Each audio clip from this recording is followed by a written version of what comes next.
السلام عليكم ورحمة الله وبركاته. ازيك يا حبايب قلبي؟ عاملين ايه؟ يا رب تكونوا بخير.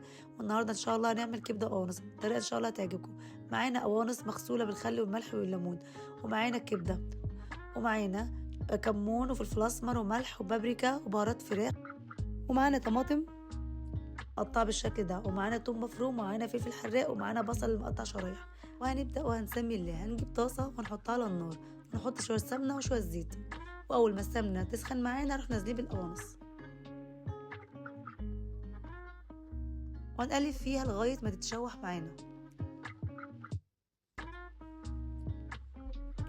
هنروح نازلين بالتوابل اللي احنا قلنا عليها، اللي هي ملح وفلفل اسمر وبابريكا وكمون وكزبرة وبهارات فراخ. لو القوانص ما استوتش معاكي وحابة تضيفي لها شوية مية حطي، انا ما حطيتش. هنقلبها شوية وهنروح مغطينها، وبعد ما نغطيها شوية هنروح معرين الغطا، ونروح نازلين بالبصل اللي احنا مخرطينه شرايح معانا بالشكل ده.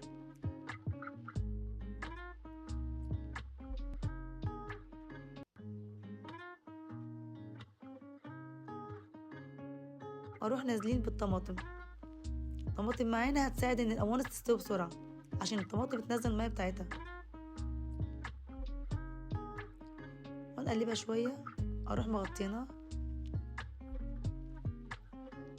وبعد كده هنروح معين الغطا،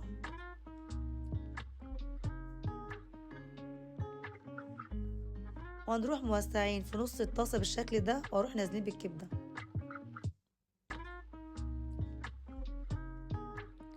اروح مغطين الطاسه تاني لغايه لما الكبده تتماسك معانا، وبعد ما تمسك معانا الكبده بالشكل ده هنبدا نقلبها.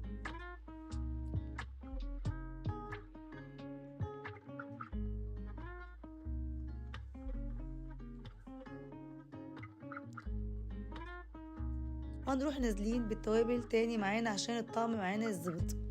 يعني هنروح حاطين برضو بابريكا وبهارات فراخ وكمون وكزبرة وملح وفلفل اسمر، عشان طبعا لما حطينا الكبده فطبعا معانا عشان نظبطه كويس.